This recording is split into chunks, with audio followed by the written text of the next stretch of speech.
Выход этого эпизода стал возможен благодаря поддержке команды Leica UK. Хочу сказать им огромное спасибо за предоставленную камеру без каких-либо требований и условий.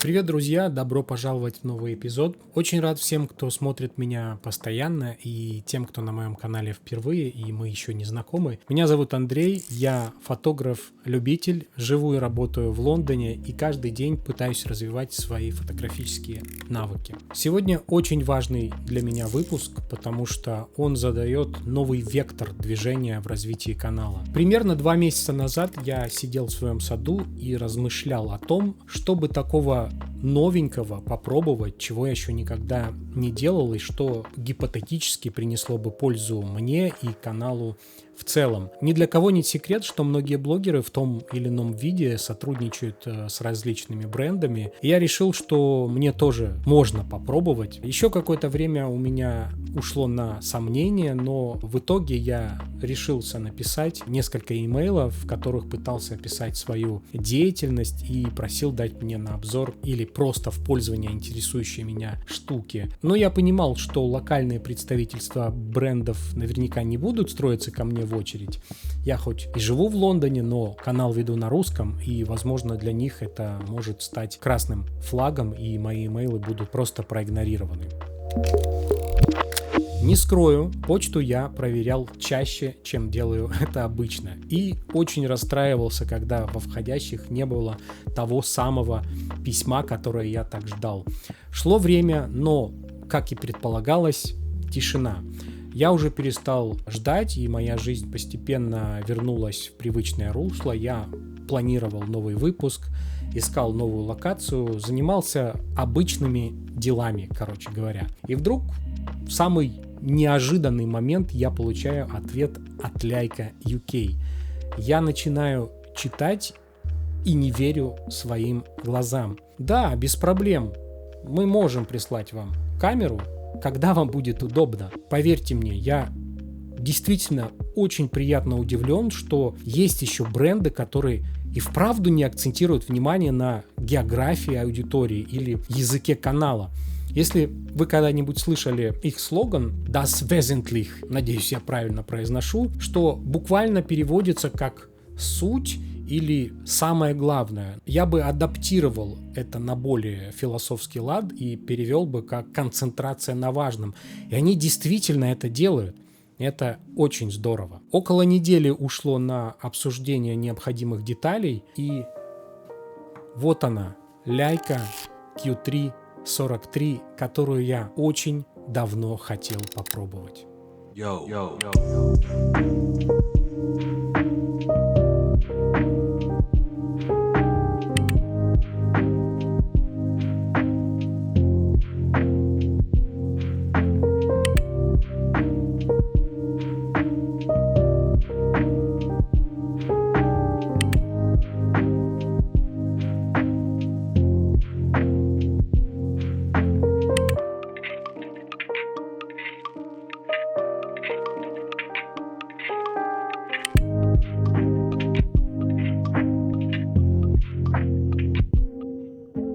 Ну и прежде чем я начну делиться своими впечатлениями, хочу пояснить, почему же я так хотел попробовать именно Leica. Поскольку я веду этот канал, и мне хочется вкладывать силы в его развитие и рост, поэтому стараюсь как-то разнообразить выпуски, не только снимая в каких-то симпатичных местах, чтобы вам было интересно смотреть, но и вносить какое-то техническое разнообразие, чтобы, возможно, помочь кому-то из вас склониться к выбору той или иной камеры. Ну и в целом динамика никогда не помешает. Поэтому я снимаю на большее количество камер, чем делал бы это без канала, хотя я довольно любопытный человек и, скорее всего, делал бы это и просто так. Если говорить откровенно, то у меня нет прям любимой камеры. Да, у меня есть предпочтения, но нет какой-то одной системы, которой я был бы предан. И причиной тому моя бесконечная любовь к разнообразной технике, и я испытываю огромное визуальное и тактильное удовольствие, беря в руки новую камеру, объектив или что-то еще. Но чувствуя все это, я все-таки стараюсь не забывать, что это прежде всего инструменты для получения разностороннего опыта. И чем больше разнообразной техники я пробую, тем лучше понимаю, что действительно стоит моего внимания и вложенных средств, а что оказывается лишь мимолетным трендом, раздутым каким-то агрессивным маркетингом. Думаю, многие из вас знают о статусе камер Leica в среде фотографов, которую можно сравнить с культом или философией, которая выходит далеко за рамки обычных технических характеристик. Если большинство брендов борются за мегапиксели или скорость автофокуса, Leica предлагает совершенно другой опыт. Они пропагандируют фотографию как чистое искусство и процесс, где во главе стоит человек, его видение и момент, а технологии лишь служат этой цели и помогают ее достичь, не отвлекая внимание от главного. На эти камеры были сняты главные исторические кадры 20 века Анри Картье-Брессоном, Робертом Капой и другими мастерами фотографии. Я никогда не снимал на камеры Leica, и мне всегда было очень любопытно понять, что стоит за этим брендом, за этой ценой, за этой репутацией. Это реальное превосходство или просто красивая история? И почему многие фотографы в итоге приходят к камерам Leica, во всяком случае, в качестве творческого инструмента? Поэтому выбор Leica обусловлен не только попыткой разнообразить контент, но и желанием во всем разобраться и заполнить этот пробел. И я на самом деле очень ценю возможность поделиться своими впечатлениями и выводами с вами.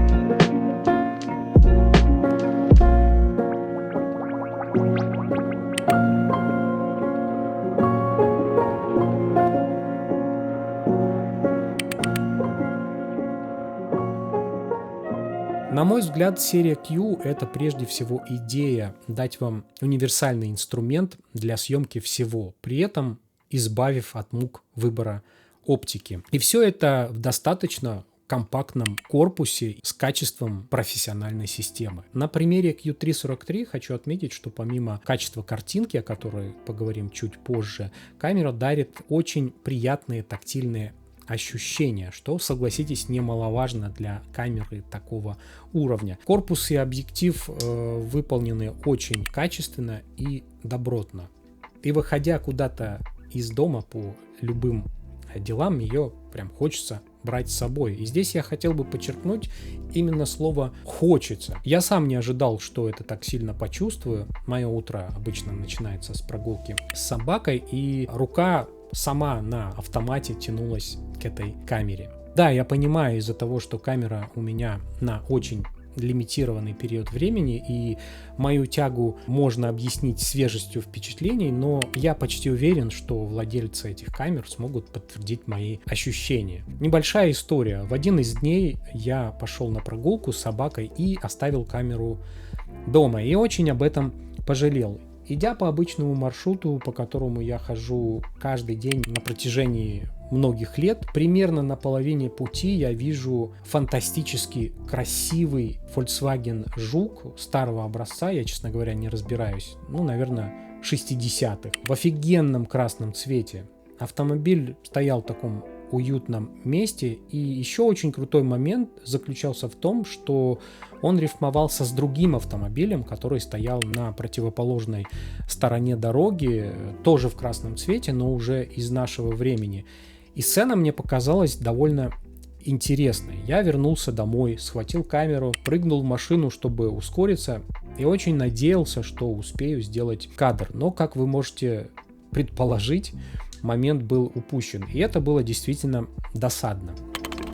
Поговорим немного об эргономике. Если судить по отзывам некоторых владельцев, которые мне иногда попадались, то это не самая сильная сторона камеры. Но это очень индивидуальный момент, и я не берусь утверждать наверняка, что согласен с ними. Да, эргономика довольно специфическая, но она все же присутствует. Когда я впервые взял камеру в руки, то мне показалось, что она не слишком удобная как-то, неуверенно сидит в руке и постоянно пытается как-то выскользнуть в любой момент. Но через пару дней я привык, и теперь держать камеру довольно легко и просто. И могу предположить, что если бы я владел этой камерой, то наверняка попробовал установить дополнительную ручку для более уверенного охвата, ну и упор под палец. Таких аксессуаров на рынке достаточно много, как оригинальных, так и от сторонних брендов. Но даже без этих штук я, в принципе, научился использовать выемку под большой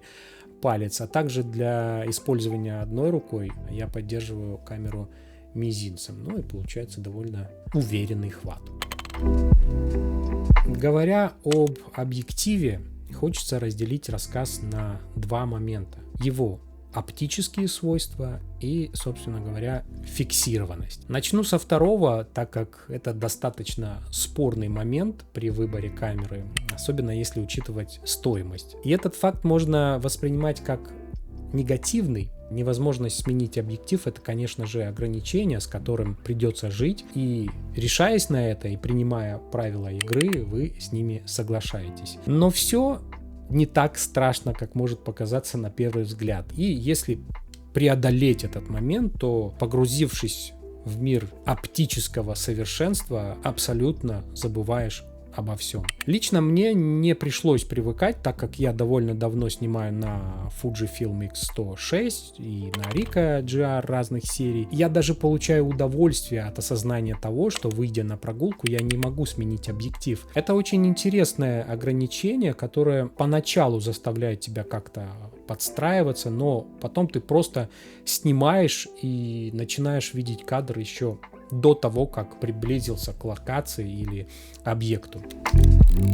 Теперь давайте поговорим об оптических свойствах и о нестандартном, на первый взгляд, фокусном, которое Leica выбрали для продолжения серии Q. Если почитать, что Leica говорит о своем выборе такого фокусного, то первое, на что они делают огромный упор, это так называемая естественная перспектива. Они прямо заявляют: этот объектив видит мир так же, как человеческий глаз. И, наверное, в этом есть доля правды. Я немного погрузился в матчасть, и действительно, чисто технически, если посчитать диагональ полнокадровой матрицы, то это будет примерно 43,27, кажется, миллиметров. И утверждается, что идеальное, самое нормальное фокусное расстояние — это не 50 миллиметров, как все привыкли думать, а именно 43. И со стороны Leica позиционирование очень простое. Забудьте про искажения по краям кадра, которые были на 28 миллиметрах. Теперь вы получаете абсолютно честную, сбалансированную картинку. Они даже откопали в своих архивах историю о том, что Оскар Бернак, это немецкий инженер-изобретатель и без преувеличения отец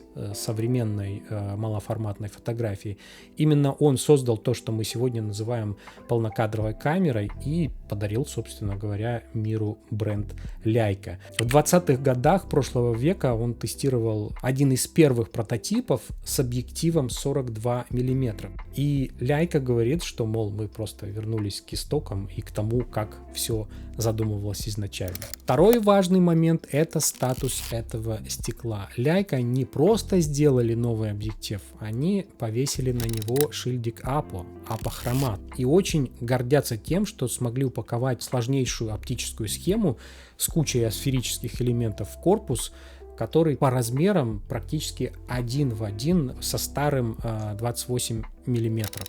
На практике это дает абсолютную резкость прямо с открытой диафрагмой f2, никаких хроматических аберраций, сумасшедший контраст изображения при любом типе освещения и очень пластичное породистое боке. Плюс они сохранили макрорежим, поворачиваешь кольцо и можешь снимать детали с 27 или 30 сантиметров, точно не помню.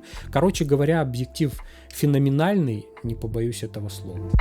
Если взять во внимание все, что я сказал выше про объектив и его фокусное, то из-за этого сильно меняется позиционирование камеры. Если обычно Q3 это история про пейзажи, архитектуру, репортаж в гуще событий, то Q3-43 они продвигают как идеальный инструмент для двух вещей: портреты и стрит.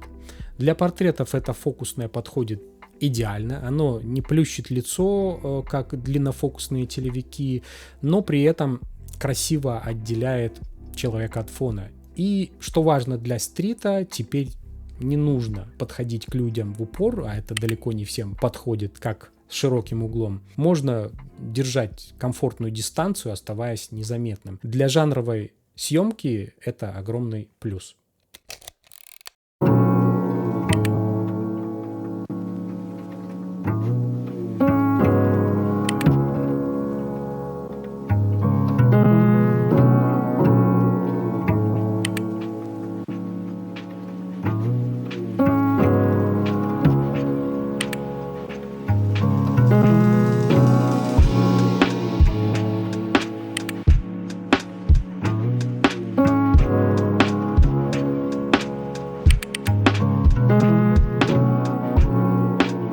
Теперь о картинке. Ради нее, собственно, все это и затевалось.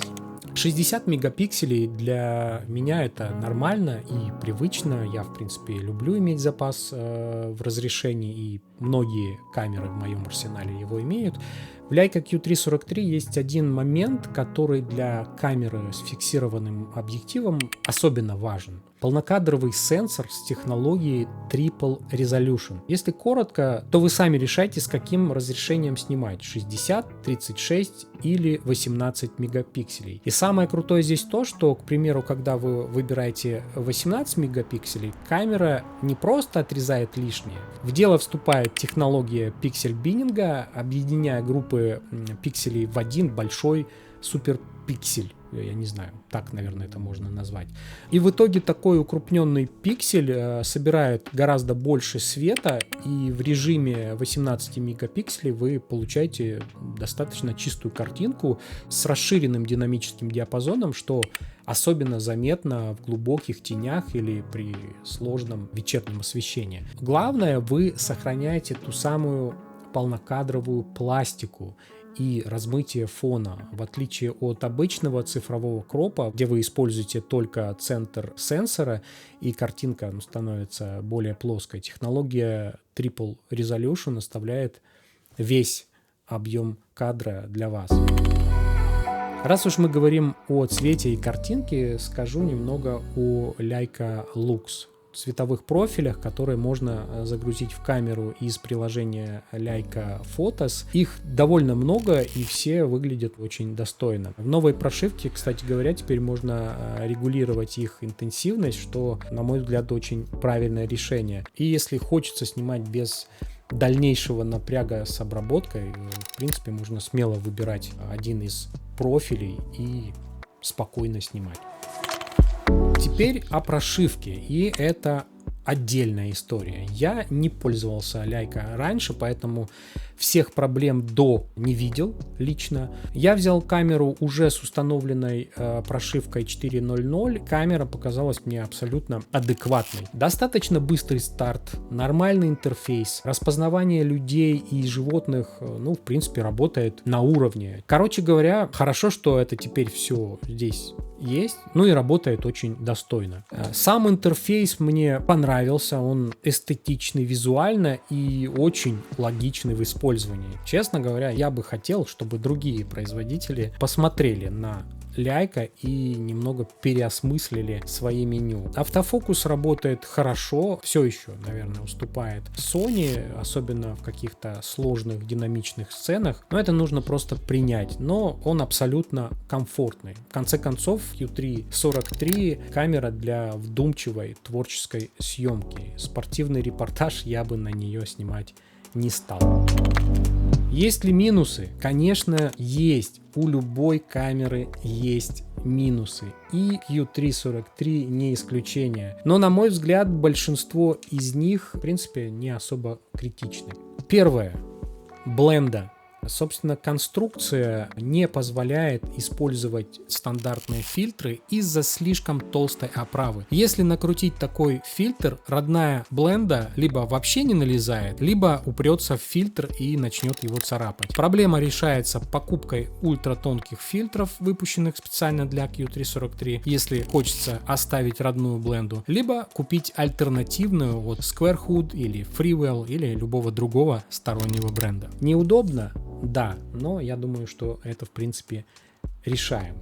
Второй момент. Механический затвор ограничен скоростью 1/2000 секунды. И в очень яркий день вам придется переключаться на либо электронный затвор, ну и либо использовать ND-фильтры. Не катастрофа. Третье. И вот тут уже серьезней. Один слот для карты памяти. И нет встроенной памяти для бэкапа. Раньше я думал, ну и ладно, мелочь. Пока на одной из прогулок, это было, когда я гулял в Латвии, если быть точнее, впервые в жизни у меня отказала карта памяти прямо во время прогулки. Мне, в принципе, повезло, что это случилось в начале, но часть кадров я все-таки потерял. И это было, неприятно. После этого случая я совсем иначе теперь смотрю на этот незначительный недостаток. Четвертое. Видео. Хотя не очень корректно вносить это в минусы, это, скажем так, серая зона. В принципе, характеристики достаточно хорошие. 8К 30 FPS, 4К 60, 10 бит лог, но из-за медленного считывания сенсора роллинг шаттер при движении очень заметен. Если снимать на эту камеру видео, то статичные сцены без динамики. В остальных случаях, конечно, лучше взять что-то другое. Ну и будем откровенны, я не думаю, что кто-то всерьез выберет эту камеру для съемки видео. А может, я чего-то не понимаю и не знаю, и ошибаюсь, делая такие выводы. 3 недели прошли как один день. Как только я привык к характеру этой камеры, к ее ограничениям и особенностям, как только прочувствовал все ее преимущества, пришло время отправлять ее назад. Не скрою, за эти 3 недели я очень полюбил эту камеру и могу сказать наверняка, что однажды куплю себе такую и буду кайфовать каждый день, снимая на нее без каких-либо ограничений по времени. Если попробовать подвести итог и попытаться ответить на 2 главных вопроса: для кого эта камера и стоит ли она своих денег, могу точно утверждать, что это точно камера не для всех. И она вовсе не пытается ею быть. В этом, наверное, и есть секрет и честность Leica Q343. Она полностью отсекает все лишнее, оставляя вас один на один с абсолютно прозрачным процессом съемки. И если этот лаконичный формат ваш, то вы будете снимать на нее каждый день и не думать ни о чем другом. Это инструмент для людей, я бы так сказал, которые уже давно поняли и решили, что им нужно. Ну а стоит ли она своих денег, решать, конечно же, придется каждому самостоятельно. Для меня стоит. And I can take a picture